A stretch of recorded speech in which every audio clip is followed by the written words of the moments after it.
dia 26 de junho, eu vim conversar um pouquinho com vocês sobre a vida de São José Maria Escrivá, que é o santo do dia.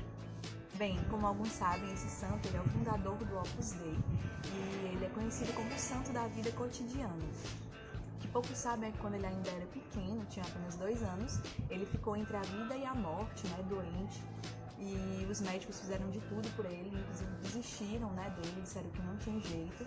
E os pais dele, muito fervorosos, católicos, naquela noite, rezaram pela cura de São José Maria Escrivá pelas mãos de Nossa Senhora de Torres Ciudad. Eles pediram a intercessão de Nossa Senhora de Torres Ciudad pela cura do filho deles. E quando foi no outro dia de manhã, os médicos foram lá na casa dele perguntar a que horas a criança tinha falecido. E o pai dele, com um sorriso, disse que a criança tinha sido curada. Foi realmente um milagre que aconteceu na vida dele através das mãos de Maria, de Nossa Senhora de Torres Ciudad. Bem, ele teve uma infância muito difícil, ele perdeu 3 irmãs quando ele ainda era pequeno. E ele sempre se perguntava quando seria a vez dele, quando que ele iria falecer também. E a mãe dele falava para ele que nada ia acontecer, porque Maria tinha salvado ele quando ele era pequeno, porque Deus tinha uma obra muito maior na vida dele que ele ainda ia descobrir. E essa descoberta da vida dele, da vocação dele, começou quando ele tinha apenas 16 anos. Ele saiu um dia, numa noite de inverno, e ele viu na neve pegadas descalças. Tinham sido os carmelitas descalços que tinham passado por lá. E quando ele viu aquelas pegadas descalças na neve, ele se perguntou: meu Deus, tantas outras pessoas fazem sacrifícios como esse por amor a ti, o que eu posso te oferecer? E naquele momento ele se decidiu tornar-se padre. E aos 16 anos, muito novo, ele falou com o pai dele ainda ficou meio relutante e tal, porque era uma vida de muito sacrifício, precisava realmente buscar a santidade acima de tudo, e ele disse que era exatamente isso que ele queria fazer. E ele entrou no seminário, ele foi ordenado padre em 1925, se formou também em Direito naquela época, e se mudou para Madrid e começou a cuidar dos doentes, Ele é muito conhecido pelo seu amor pelos doentes, ele tinha uma atenção especial com eles, ele os preparava para receber os sacramentos. E uma coisa muito interessante na história dele é que ele viveu na época da Guerra Civil Espanhola, que foi em 1936. E naquela época, para vocês que talvez não saibam, existia uma perseguição muito grande, contra os cristãos. Os cristãos eram perseguidos, os padres, freiras, até leigos, pelo simples fato de serem católicos. E ele precisou fugir várias vezes, ele mudou de cidade várias vezes, como refugiado, e ficava em quartos muito pequenos, com outras pessoas, com os irmãos dele do Opus Dei também, católicos. E mesmo nessas condições, ele nunca deixou de viver a fé dele e o apostolado. Eles celebravam missas, juntos no pequeno cômodo que eles tinham, com o que eles tinham lá, claro, guardando toda a dignidade do rito e tudo mais, mas como era possível, E depois, em 1939, quando a guerra começou, ele voltou para Madrid, tentando retomar a obra de Deus, o Opus Dei, que Deus tinha confiado a ele.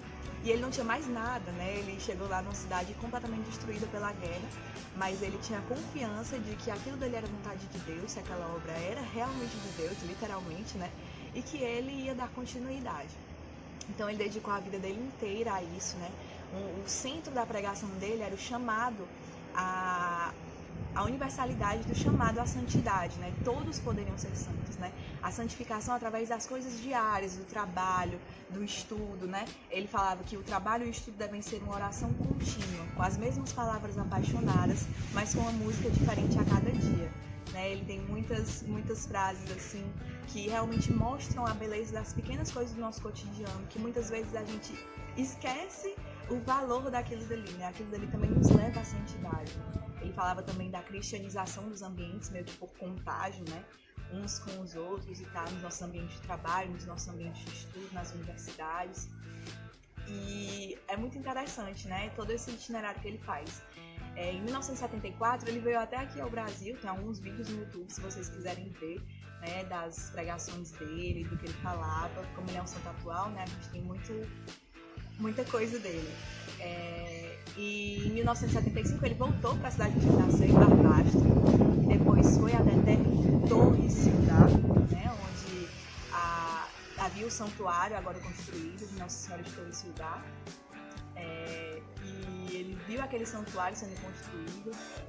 E logo depois dessa visita que ele fez a Barbastro e Torre-Ciudad, ele voltou para Roma, né, onde ele, no dia da sua morte, ainda foi se encontrar com algumas irmãs do Opus Dei, né, conversar com elas sobre a obra, sobre a vida, essa vida ordinária, na qual nós somos chamados à santidade.